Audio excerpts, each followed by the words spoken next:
Chicken வந்து இப்போ marinate பண்ண போகிறோம் ஓகேங்களா. கோடு போட்டு எடுத்தாச்சு. 150 ml மேலே இருக்கும் ஓகேங்களா. இப்போ சிக்கன் மேரினேட் பண்ணி வச்சுருக்கோம்ல பிரியாணிக்கு என்ன இதை நம்ம இப்போ எடுத்து போட்டுக்கலாம். இங்கே மேரினேட் பண்ணிட்டு தண்ணிலாம் இருக்குது. இந்த தண்ணிலாம் நம்ம ஊற்ற வேணாம். சிக்கனில் தண்ணி விட்டுருக்கேன். அந்த தண்ணி வேண்டாம். தண்ணி வேண்டாம். இது மட்டும் போட்டுக்கலாம். ஏன் 2 பேட்டரி வாங்க? ஸோ நல்லா கொதிக்குது ஓகேங்களா. சிக்கன் பீஸ் இதுலேயே முக்கால்வாசி நல்லா வந்துருக்கலாம். 75% வந்துருக்கும் அது கண்டிப்பாக.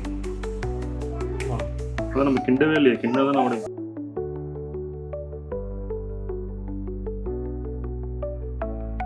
பிரியாணி பீஸு ஒரு கடி கடிங்க அப்படியே.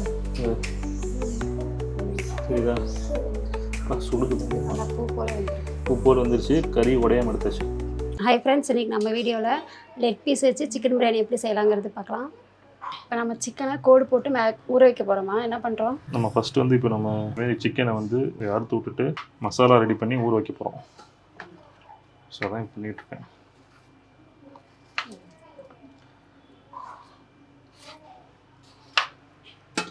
சிக்கன் வந்து இப்போ மேரினேட் பண்ண போகிறோம் ஓகேங்களா. கோடு போட்டு எடுத்தாச்சு. ஸோ மேரினேட் பண்ண போகிறோம். ஃபஸ்ட்டு வந்து இது பூண்டு அரைச்சது. ஸோ அரைச்சது வந்து நம்ம ஒரு 2 ஸ்பூனு 2 ஸ்பூனு இஞ்சி விழுது பாருங்கள் அரைச்சது. ஸோ இது வந்து 1 2 கொஞ்சம் எக்ஸ்ட்ரா போட்டுக்கலாம். மஞ்சத்தூள் வந்து ஒரு கால் ஸ்பூன் இருக்குமா, 1/4 டீஸ்பூன். அவ்வளோதான். மிளகாய்த்தூள் ஒரு டேபிள் ஸ்பூன். நல்லா மிக்ஸ் பண்ணுறோம். இது கூட கொஞ்சம் சால்ட்டும் போட்டுக்கிறோம். 2 கை சால்ட் அவ்வளோ. சும்மா ஒரு 1/2 டேபிள் ஸ்பூன் வரும். நான் கையில் எடுத்து போட்டேன். வெட்டி வச்ச லெக் பீஸை போட்டுக்கலாம். மிக்ஸ் பண்ணிக்கலாம்.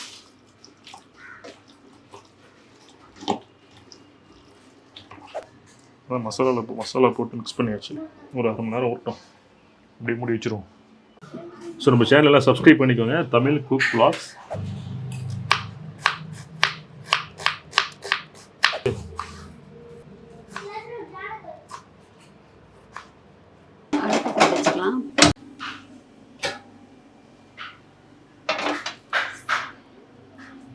அடுத்தது என்ன போடணும்? எண்ணெய் எவ்வளோ? இன்னும் வந்து 200 கிராம். 200 கிராம்னா 200 ml கொஞ்சம் எக்ஸ்ட்ரா வரும். 200 கிராம் வந்து சன்ஃப்ளவர் ஆயில். ஸோ இப்போ வந்து பட்டை லவங்க ஏலக்காய் எண்ணெய் சூடாயிடுச்சு. பட்டை லவங்க ஏலக்காய் போட்டுக்கலாம்.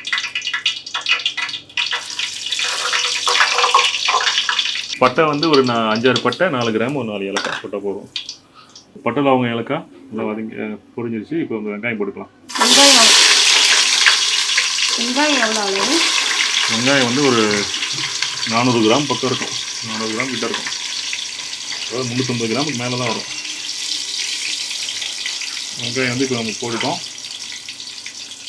நல்லா பொன்னிறமாக வதக்கிக்கணும்.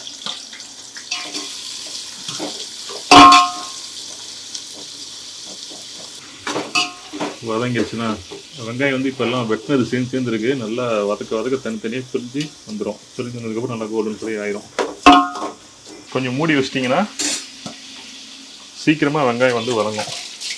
தொடர்ந்து இருக்கிறத விட மூடி வச்சிட்டிங்கன்னா சீக்கிரமாக வந்து வதங்க. மூடி வச்சிடுறேன்.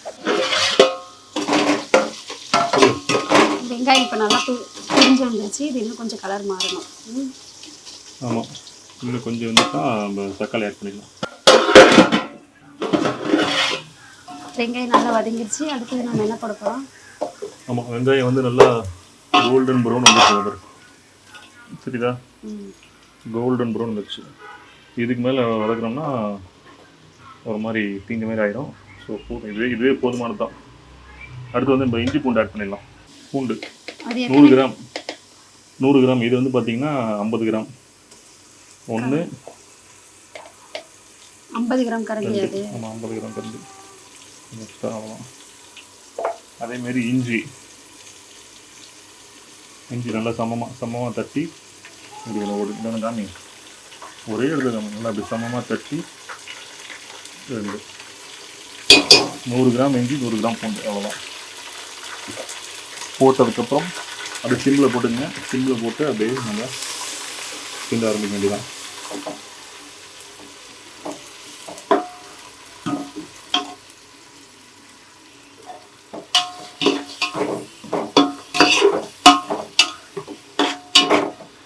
அடுத்து கூடவே மிளகாத்தூள் போட்டுடலாம். ஒரு 10 கிராம் போட்டுட்டு இன்னும் கொஞ்சமாக இவ்வளோ போட்டால் போதும். ஒரு 10 கிராம் வந்துடும் கணக்கு. போட்டுட்டு அதையும் நல்லா மிக்ஸ் பண்ணிக்கலாம்.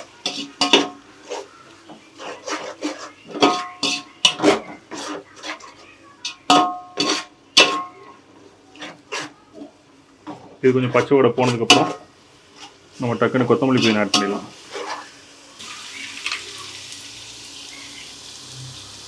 ஸோ கொத்தமல்லி புதினா வந்து க்ளீன் பண்ணி நம்ம கட் பண்ணி வச்சுருக்கோம். ஸோ அதை ஆட் பண்ணிக்கலாம். ஸோ கொத்தமல்லி ஒரு பிடி, அடுத்து புதினா ஒரு பிடி அவ்வளோதான் ஆட் பண்ணிக்கலாம். போதும்.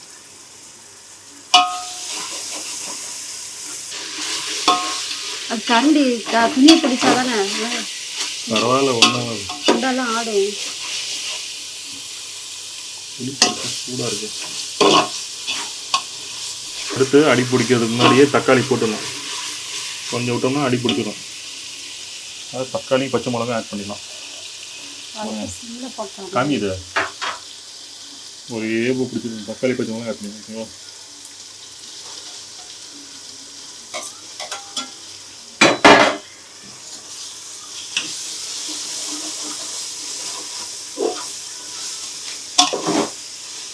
பிரியாணி ஸ்மெல் வருதா?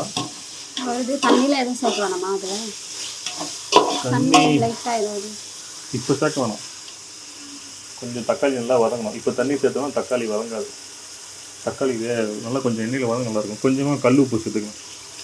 இப்போ தான் தக்காளி நல்லா உடஞ்சி வதங்கும். கொஞ்சமாக போதும். போட்டு ஒரு கிண்டிட்டு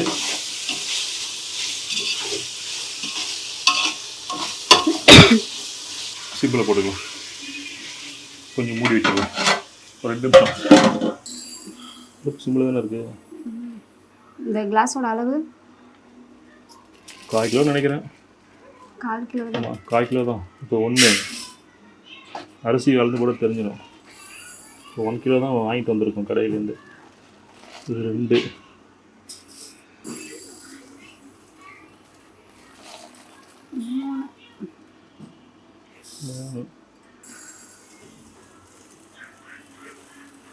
கரெக்டாக 4 டம்ளர் இருக்குது. 1 கிலோ. ஆமாம், சரியாக 4 டம்ளர் இருக்குது. 1 கிலோ அரிசி. என்ன அரிசினா இது வந்து சீரக சம்பா கிடையாது. இந்த புல்லட் சொல்லுவாங்கள்ல 24 கேரட் அந்த மாதிரி ஒரு அரிசி. இது ஷாஹி துல்கன் அதானே? ஷாஹி துல்கன் தான். கல்யாணத்துக்குலாம் இது இந்த அரிசி தான் யூஸ் பண்ணுவாங்க. கல்யாண பிரியாணிக்கா? கல்யாண பிரியாணிக்குலாம் இந்த அரிசி தான் யூஸ் பண்ணுவாங்க. சேலத்தில் கல்யாண பிரியாணிக்கு இந்த அரிசி தான் யூஸ் பண்ணுறாங்க. ஸோ இப்போ இதை வந்து நம்ம கழுவிட்டு நல்ல தண்ணியில் கழுவணும். தண்ணி போடுற போது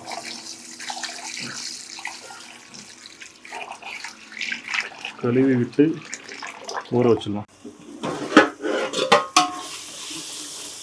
இப்போ பாருங்கள், தக்காளி எல்லாம் வதங்கி வந்துடுச்சு. ஓகேங்களா? மூடி வச்சோம் இல்லையா? ஒரு 2 நிமிஷம் விட்டோன்னே தக்காளி உங்களுக்கு இந்த மாதிரி நல்லா வதங்கி வந்துடுச்சு. பாருங்கள், குலசூப்பில் காமிக்கிறேன் நல்லா. ஸோ இந்த மாதிரி நல்லா தக்காளி பார்த்தீங்கன்னா எண்ணெயில் வதங்கிடுச்சு. ஸோ அடுத்து நம்ம என்ன சேர்க்க போகிறோம்? தயிர் சேர்க்க வேண்டியதான். தயிர் சேர்த்துட்டு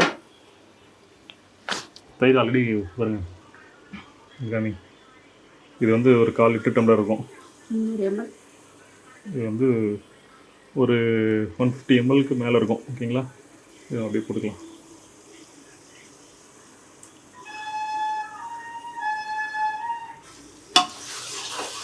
நீ கரண்டி பிடிங்க இந்த அடுப்பை குண்டாக பொறுமையாக பண்ணுறேன்.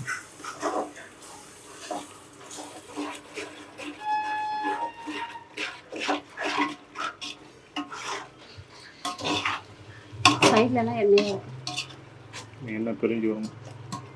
ஆல்ரெடி எண்ணெய் பிரிஞ்சிருச்சு. இப்போ தயிர் போட்டிருக்கோம். என்ன நல்லா பிரிஞ்சு வந்துடுச்சா? ஸோ இப்போ நம்ம தக்காளி போட்டு 2 நிமிஷம் வேக வச்சோம். மூடி போட்டு அடுத்து தயிர் ஊற்றணும். ஒரு 2 நிமிஷம் ஆயிடுச்சு. திரும்பி வந்து ஆயிலெலாம் பிரிஞ்சு வர ஆரம்பிச்சிங்களா. மெயின் வந்து தக்காளி வந்து இந்த மாதிரி நல்லா வதங்கணும். இல்லைனா சாப்பாடு இப்போ பிரியாணி செஞ்சதுக்கப்புறம் பார்த்தீங்கன்னா தக்காளி வந்து தண்ணியில் வந்த மாதிரியே இருக்கும். ஸோ அதனால் அந்த எண்ணெயில் நல்லா வேகணும். நல்லா வதங்கினா தான் நமக்கு நல்லா டேஸ்ட்டு நல்லாயிருக்கும். அதுக்காக தான் தண்ணி ஊற்றாமே மசாலா மட்டும் நம்ம சிம்பிளே வச்சு வேக வைக்கிறோம். அதே சமயம் நம்ம வேக வைக்கும்போது மசாலா சுருங்காமல் பார்த்துக்கணும். ரொம்ப ஹை ஃப்ளேமில் வச்சு பண்ணோம்னா மசாலா வந்து நல்லா ட்ரை ஆகிடும், சுருங்கி போயிடும். ஸோ நம்ம வந்து மீடியம் ஃப்ளேம்லேயே வச்சு நம்ம அதை பக்குவமாக வந்து வேக வைக்கணும். ஸோ இப்போ நம்ம ஓரளவுக்கு தயிர் வதங்கிடுச்சு, எண்ணெய் பிரிஞ்சு ஆரம்பிச்சிருச்சு. ஓகேங்களா? இல்லையா? அடுத்து சொல்லுங்கள். ஸோ இப்போ சிக்கன் மேரினேட் பண்ணி வச்சுருக்கோம்ல பிரியாணிக்கு என்ன. ஸோ இதை நம்ம இப்போ எடுத்து போட்டுக்கலாம். இது கிட்டத்தட்ட ஒரு 1/2 மணி நேரத்துக்கு மேலே ஊறிடுச்சு. ஓகேவா? ஏன் நம்ம ஏற்கனவே சிக்கன் இந்த மாதிரி மேரினேட் பண்ணிக்கிறோம்? ஏன்னா லெக் பீஸாக போடுறோம். ஸோ பீஸ் கொஞ்சம் நல்லா பெருசாக இருக்கு இல்லையா.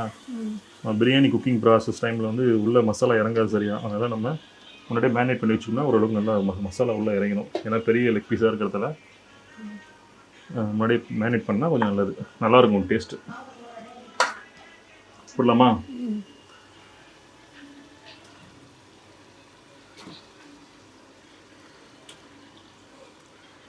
இந்த தண்ணிலாம் மசாலா இங்கே மேரினேட் பண்ணுறதுல தண்ணிலாம் இருக்குது. இந்த தண்ணிலாம் நம்ம ஊற்ற வேணாம். சிக்கனில் தண்ணி விட்டுருக்க, அந்த தண்ணி வேண்டாம். ஆமாம், தண்ணி வேண்டாம். இது மட்டும் போட்டுக்கலாம். உப்பு சேர்க்கணும். உப்பு தண்ணி ஊற்றுவோம்னு பார்த்துக்கலாம். உப்பு நம்ம ஆல்ரெடி இதில் போட்டிருக்கோம்ல, மேரினேட் பண்ணும்போது சிக்கன்லேயும் உப்பு போட்டிருக்கோம். நம்ம தக்காளி போடும்போது கொஞ்சம் உப்பு போட்டோம். ஸோ உப்பு சரியாக இருக்கும்.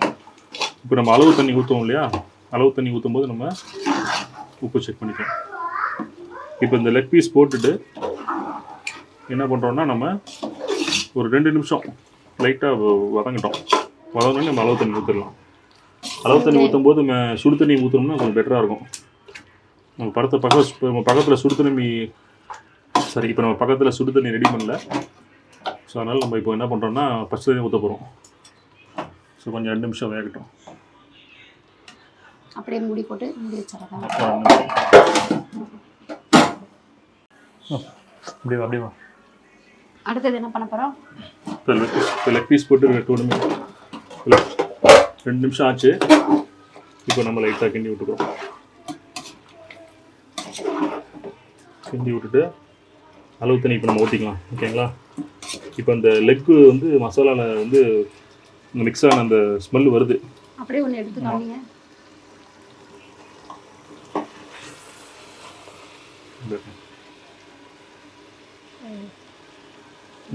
ஆல்ரெடி நம்ம மசாலா மேரினேட் பண்ணி வச்சதுனால அத்தோடு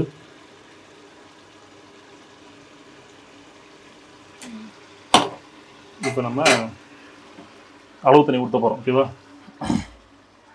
அங்கே வைக்கிறோம். அளவு தண்ணி பார்த்தீங்கன்னா 1க்கு 1.5. என்ன 1க்கு 1.5. இந்த கிளாஸு தான் நம்ம அரிசி போட்டோம். ஸோ இதில் வந்து 4 டம்ளர்னா எவ்வளோ 6 டம்ளர் ஊற்றணும். 1 2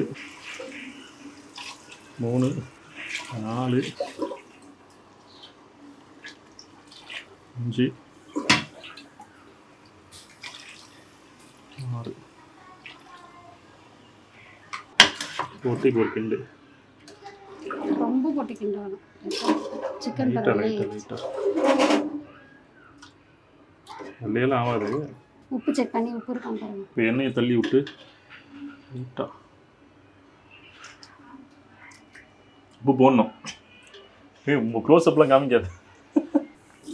ஏன்னா ஆல்ரெடி நம்ம உப்பு சேர்த்துருக்கறனால பார்த்து போடணும். கிண்டி ஆத்தாச்சு போடுறோம். இந்த லெமன்லாம் எப்போ ஆட் பண்ணுறது? லெமன் வந்து அரிசி போடுறது மாதிரி ஆட் பண்ணணும். இப்போ என்ன இதில் இதுனா லெக் பீஸ் வந்து உடையாமல் இருக்கணும். இப்போ தான் அதில் சேலஞ்சிங்கான விஷயம். ஸோ உப்பு செக் பண்ணியாச்சு. இப்போ நம்ம அளவு தண்ணி ஊற்றி உப்பு போட்டு செக் பண்ணியாச்சு. கரெக்டாக இருக்குது. ஓகேங்களா? கொஞ்சம் புளிப்பு கம்மியாக இருக்குது. அதை வந்து நம்ம அரிசி போடுற பண்ணி கொஞ்சம் லெமன் சேர்த்துக்கலாம்.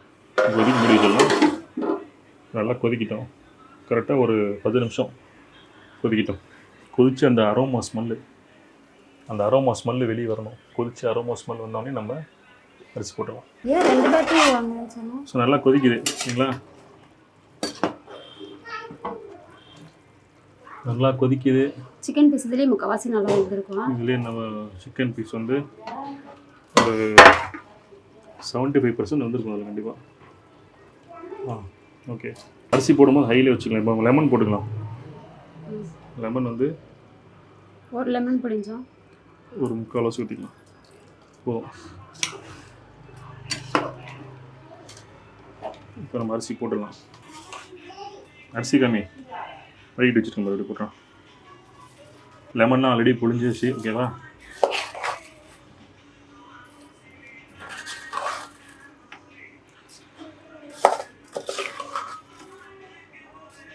சென்டராக போகணும். இப்போ அரிசி போட்டு அப்படியே கொதிக்கிறது அடங்கிடுச்சு பாரு. எப்படி குடிச்சுது அரிசி போட்டு அப்படியே அடங்கிடுச்சு பாரு. சூட்டோடு போட்டால் தான். இப்பயும் சிம்மில் போடக்கூடாதா? போடக்கூடாது. சிம்மில் போட்டால் அரிசி எப்படி சூடாகும். அரிசியெல்லாம் போட்டால் ஸோ அரிசி போட்டாச்சு. போட்டோடனே நம்ம ஹை ஃப்ளேம் வச்சதால தான் போட்டோடனே கொதிக்க ஆரம்பிக்குது பாரு. இப்போ நம்ம கரண்டி வந்து சென்டரில் போட்டு குத்திடக்கூடாது. குத்துனோம்னா என்ன ஆகும்னா என்ன ஆகும்? கறி உடஞ்சிரும். ஆமாம், லெக் பீஸ் அப்படியே பார்க்க கலந்து வந்துடும். இந்த கடைசி வரையும் நம்ம சைடில் தான் கிண்ட முடியும். இப்போ இப்படியே தான் பண்ணணும். சைடில் இப்படி ஓரத்தில் இப்படி விட்டு லைட்டாக இப்படி அவ்வளோதான். திரும்பி இந்த பக்கம் விட்டு இந்த பக்கம் சென்டரில் போட்டு குத்துனோம்னா எல்லாம் பாட்டாக கண்டு போயிடும். அப்புறம் லெக் பீஸ் கிடைக்காது. ஓகேவா? தூள் தான் கிடைக்கும். இது இப்போ சிம்மில் தான் இருக்கேன். சிம்மில் தான் வச்சுருக்கேன். இப்போ அரிசி போட்டதுலேருந்து இப்போ அரிசியும் தண்ணியும் ஒரே லெவலில் வந்துருச்சு. ஓகேவா? நான் சிம்மிலே வச்சு சும்மா இந்தமாரி சைடில் கிண்டி விட்டு தான் இருந்தேன். வீடியோவில் காமிக்கல, பட் இப்படி தான் பண்ணிகிட்டு இருந்தேன். ஏன்னா சிம்மில் வச்சு தான் பண்ணணும். ஹை ஃப்ளேமில் வச்சோம்னா சீக்கிரமாக அரிசி வந்து பிடிக்க ஆரம்பிச்சிடும், அதாவது செட் ஆக ஆரம்பிச்சிடும். அப்புறம் கிண்டுறது கஷ்டமாக இருக்கும். சரி ரொம்ப கிண்ட லெக் பீஸ் உடஞ்சிருக்கு. அவ்வளோதான்.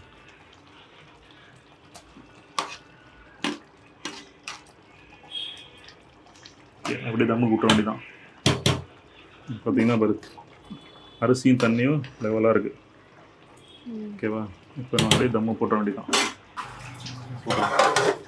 மேலே வெயிட்டு இந்த தண்ணி பிடிச்சி வச்சுருக்கோம், அது மாதிரி தூக்கி வச்சிட வேண்டியதான். அவ்வளோதான். இது எவ்வளோ நிமிஷம் தம்முக்கு? கரெக்டாக 10 to 15 நிமிஷம். அவ்வளோதான். இப்போ நம்ம வச்சுட்டு கரெக்டாக ஒரு 20 நிமிஷம் ஆயிடுச்சு. ஓகேவா? 20 நிமிஷத்துக்கு ஆயிடுச்சு. நம்ம திறந்துக்கலாம். தண்ணி ஃபுல்லாக இழுத்துருச்சா? தண்ணி ஃபுல்லாக இழுத்து விட்டுதுன்னு நினைக்கிறேன். கண்டிப்பாக லெக் பீஸ் பார்த்து உடஞ்சிட போகுது. Okay, clear. அதே போதும். இப்போ நம்ம கிண்ணமாக லெக் பீஸ் உடையும். நான் பார்த்து பக்குவமாக எடுக்கிறேன். ஓகேவா? எடுக்கும்போது நான் தனியாக காமிக்கிறேன். பாருங்க, மேலே ஒன்று இருக்குது லெக் பீஸ். உடையாமல் எடுத்து காமிச்சிடறாரு. இவ்வளோ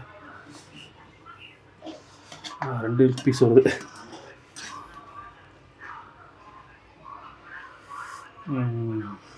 உடையில தானே புரியுதா?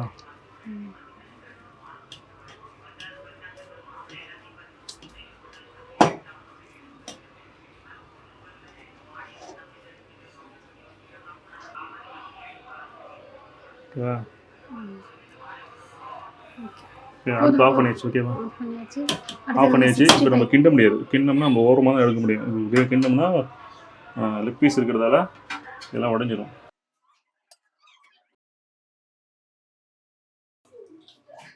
அப்பயே லெக் பீஸாக வர மாதிரி எடுங்க.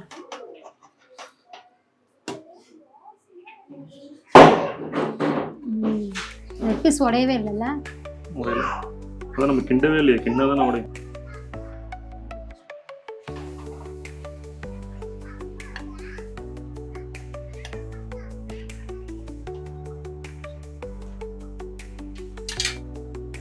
சாப்பாட்டில் தான் புழுவல் வந்துருச்சு. ஓகேவா? லெக் பீஸ் இருக்குதா?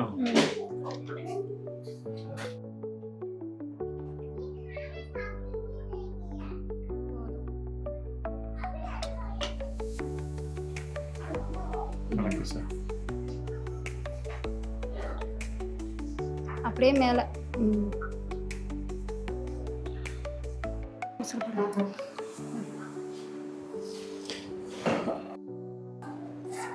கறி வந்திருக்குன்னு பாருங்க. பிரியாணி நல்லாவே பீஸு வந்திருக்கு. ஒரு கடி கடிங்க அப்படியே. சரிதா?